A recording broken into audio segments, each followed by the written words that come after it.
Oh, hi, I didn't see you there. My name is Bliss Foster. We're going to answer fashion questions, and we're going to start with this one. What is your opinion on buying reps with its rise in popularity and quality over the years? Okay, look, we're gonna cover a couple of different topics here. I understand that there are some reps that are like super high quality. The reality of that is that labor abuse is something that you should at least somewhat consider, and most reps are made in countries where there are almost no labor laws, and if there are, they aren't enforced. And like one person told me this really, what I thought was kind of a goofy thing where he was like, oh no, but I buy reps from this place and they send you a photo of the factory floor where it's made and it looked like really clean and everyone looked really happy.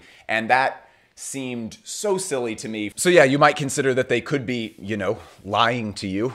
How dare you, Bliss? My bro that makes knockoffs of other people's work would never lie to me. How do you know it's a bro? They could be enslaving their workers, but also have good gender diversity in management. The second point about this, which is a little bit less guilt trippy, the first 5 years of being obsessed with fashion, I wanted a leather biker jacket so badly. All of the options that I actually wanted were over $1,000. There was no way that I could swing that amount of money. Honestly, still can't swing that amount of money. And not being able to get that piece that I wanted so badly actually taught me a really important thing. And that was that everything doesn't have to be for me all the time. I would never look at this camera here and say like, everything doesn't have to be for you, dog. All I'm saying is that for me, there was a lot of peace that came with accepting that there are some things that I just can't have because it's just not realistic right now. And that's okay. Like, I mean, if you really love the Rick Owens like lace, this is just one thing that I know for sure has gotten ripped off a ton and that there's a million reps of. I wanted these too, and I also could not afford them. And for me, it was okay to just be like, that's not for me right now. That has been a super helpful thing for me. Oh, wait. Also, there's a third part. I would say that almost everyone who watches this channel is probably going to be too cool to buy anything that is popular enough for reps to be made out of. I mean, like right now, I am wearing a Maison Martin Margiela t-shirt that is made up of multiple t-shirts. I'm also wearing a pair of JW Anderson pants that include this like crazy bib thing that buttons up and has a bunch of like crazy functional pockets and a self belt that you can like combine together to be like this like super crazy. I love all this stuff, and it is by designer companies, and I got both of these things secondhand for very, very little money. 100% there are hype items by Margiela, and there are definitely hype items by JW Anderson. I don't want the recognizable stuff. I suspect that most of you are kind of too cool for that stuff anyway. Consider spending the same amount of money that you would on a super high quality rep on something that is just a less hyped piece secondhand from the same designer that you really love. What are your thoughts about dress code in schools? Okay, so for context, I am 33 years old, I don't have children, and I can still keenly feel the hatred of being told what to wear by lame middle-aged people. It's kind of weird, like I do have a little bit of affection for the idea of having a uniform, only if the uniform actually is cool looking. Like if they go full English boarding school with it, where it's just like everyone must be like suited and booted every single day. But yeah, dress code stuff to me, like non-uniform, just like you can't wear this and like you have to wear this. First of all, they all seem just incredibly sexist.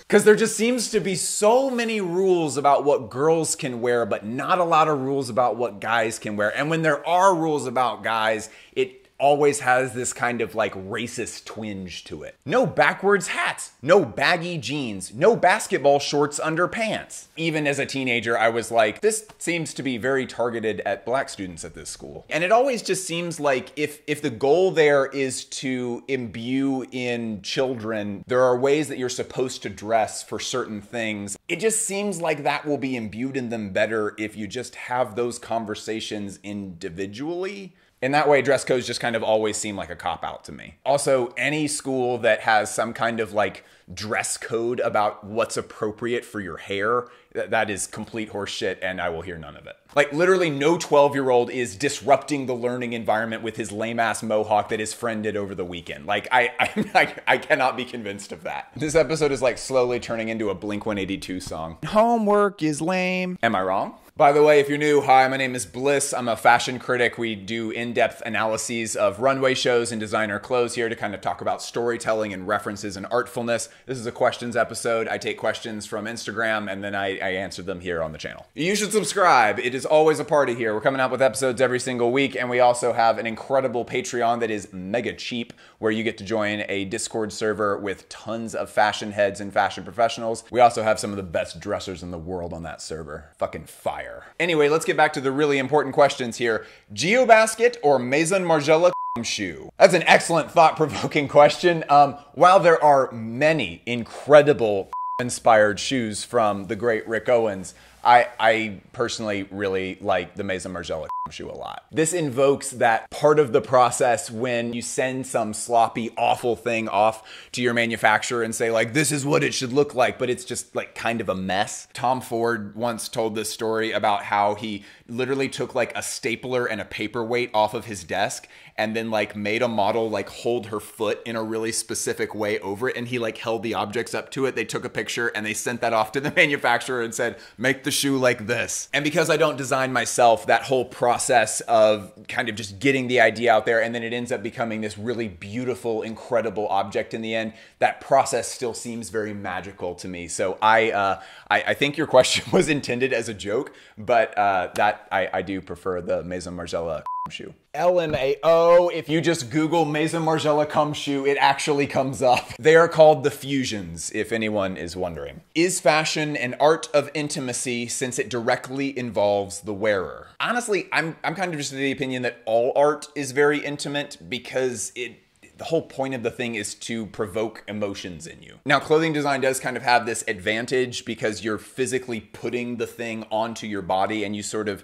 start to think of it as becoming part of yourself. But with how much people identify so directly with music and with movies and just any form of art, because when an artist is fully locked in and they've really hit their stride with a piece of art and the viewer becomes an extension of the artist's imagination, that moment is just a really intimate thing, whether you're listening to music or reading a book or whatever it is. I would have to say, is fashion an art of intimacy since it directly involves the wearer? No, but also yes, because I think all art is art of intimacy. What's your opinion on fast fashion and should I stop buying shit from ASOS? I hate fast fashion and you should stop buying it if you're at all financially able to do so. And also just thrift. Almost everything that I buy is secondhand. Go just get secondhand stuff. When I'm condemning fast fashion, I am not talking about people who have to buy from fast fashion in order to clothe their kids, get clothes for a job interview, like people who really need clothes and they just don't have any money. That's not who I'm talking to. This channel is mostly servicing people for whom fashion is a hobby. If fashion is your hobby, if buying clothes is one of your hobbies, stop it right now. Super important question that we need to talk about. Is someone a designer if their contribution is just the concept of how a garment should look? I imagine what this is really asking is like, are you really a designer if you're not sewing all the pieces yourself? Here's the deal with this. I have always preached the message that knowing how to sew and knowing how to draft patterns and knowing how to drape, that these are incredibly important skills for fashion designers to have. With that said,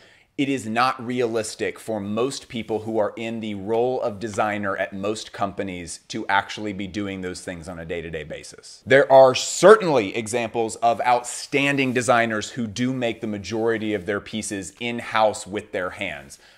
Carol Christian Pohl, Deepti Barth, Jordan Arthur Smith is an incredible example of that, and probably Jordan does that way more than Deepti or Carol. But I mean, the real thing here is that a designer's job is to be able to set the vision. Most designers aren't sewing and draping and pattern cutting on a day-to-day basis because that's just not a good use of their time. Cristobal Balenciaga only got to make one dress per collection. Now, does that suck in a lot of ways? Yes, Cristobal Balenciaga actually was super public about the fact that he hated that he only got to make one dress per collection. But that's the reality. Now, having those skills is very important so that when you are guiding your pattern cutters, your drafters, your drapers, that you are able to give them real direction and you're able to speak their language and make your intentions very, very clear to them. That is absolutely crucial. You got to go through all of the gruesome, awful, difficult steps of learning how to be a good sewist in order to be a fashion designer. But the reality is that you are probably not designing like that on a day-to-day basis during your work. Oh my gosh. Okay.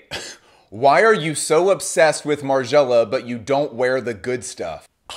Have I been dunked on? Yo, why is your outfit trash, dog? I don't know.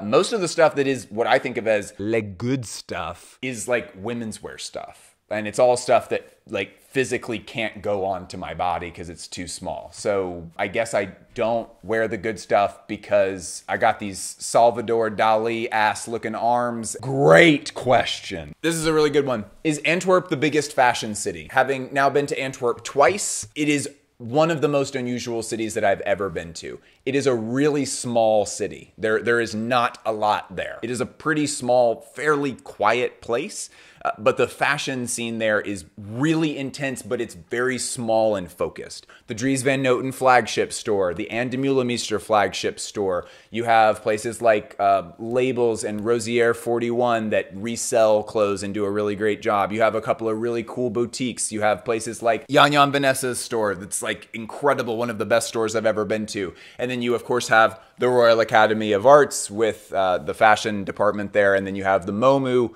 which is one of the best fashion museums in the entire world. Outside of literally just those things that I named, there really isn't a ton of like fashion scene stuff there. So it's kind of a mixed bag. Like if you were going there to go to school there, it probably would be an incredible fashion city for you and you would have a total blast and it would be just like fashion heaven for you. But if you were just like moving there with the expectation of, you know, doing your remote job and just expecting that there's going to be awesome fashion stuff happening all the time, it will probably disappoint you in that front. Listen up, brother. You better go join my Patreon. I can't do it. I've done good Hulk Hogan impressions before, and that was not one of them. Please go join my Patreon. It would really mean a lot. This is the only way that the channel can run. Also, the community in there is absolutely excellent. Everyone is really welcoming. It's not a toxic Discord server at all. Everyone's just always gassing each other up and sharing information. That's it. Go join the Patreon. I love you so much. Bye. Cut.